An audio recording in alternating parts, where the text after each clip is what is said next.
ಪರೀಕ್ಷಾ ತಯಾರಿ ಕೇಳಿ ಕಲಿ ಸಿರಿ ಪಬ್ಲಿಕೇಶನ್ ಬೆಂಗಳೂರು ಇವರಿಂದ ಕವಿ ಪರಿಚಯಗಳು ಎ.ಎನ್. ಮೂರ್ತಿರಾವ್, ಡಿ.ಎಸ್. ಜಯಪ್ಪಗೌಡ, ದೇವನೂರು ಮಹಾದೇವ, ಸಾ.ರಾ. ಅಬೂಬಕರ್. ಎ.ಎನ್. ಮೂರ್ತಿರಾವ್ ಇವರು ಕ್ರಿಸ್ತಶಕ 1900ರಲ್ಲಿ ಮಂಡ್ಯ ಜಿಲ್ಲೆಯ ಅಕ್ಕಿಹೆಬ್ಬಾಳನಲ್ಲಿ ಜನಿಸಿದ್ದಾರೆ. ಇವರ ಪೂರ್ಣ ಹೆಸರು ಅಕ್ಕಿಹೆಬ್ಬಾಳು ನರಸಿಂಹ ಮೂರ್ತಿರಾವ್.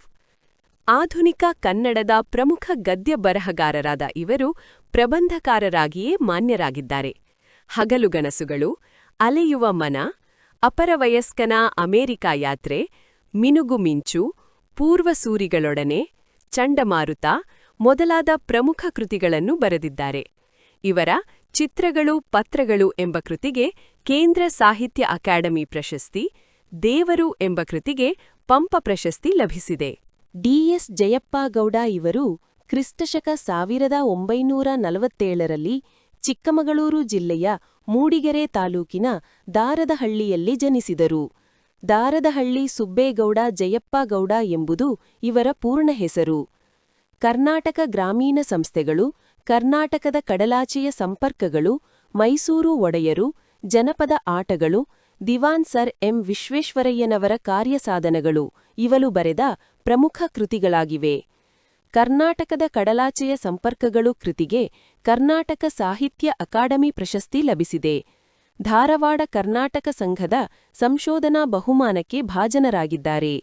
ದೇವನೂರು ಮಹಾದೇವ ಅವರು ಕ್ರಿಸ್ತಶಕ 1948ರಲ್ಲಿ ಮೈಸೂರು ಜಿಲ್ಲೆಯ ನಂಜನಗೂಡು ತಾಲೂಕಿನ ದೇವನೂರು ಎಂಬ ಊರಿನಲ್ಲಿ ಜನಿಸಿದರು.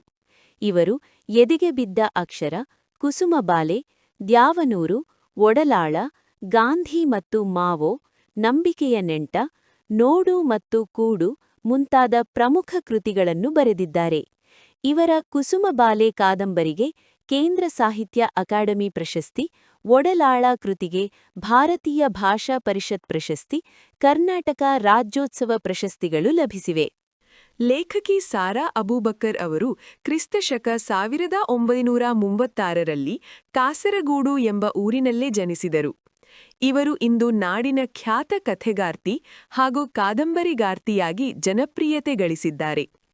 ಚಂದ್ರಗಿರಿಯ ತೀರದಲ್ಲಿ, ಸಹನ, ಕದನ ವಿರಾಮ, ವಜ್ರಗಳು, ಸುಳಿಯಲ್ಲಿ ಸಿಕ್ಕವರು, ತಳ ಒಡೆದ ದೋಣಿಯಲ್ಲಿ ಇತ್ಯಾದಿ ಪ್ರಮುಖ ಕಾದಂಬರಿಗಳು ಹಾಗೂ ಚಪ್ಪಲಿಗಳು, ಖೆಡ್ಡ, ಅರ್ಧರಾತ್ರಿಯಲ್ಲಿ ಹುಟ್ಟಿದ ಕೂಸು, ಪಯಣ ಮುಂತಾದ ಕಥಾಸಂಕಲನಗಳನ್ನು ಬರೆದಿದ್ದಾರೆ.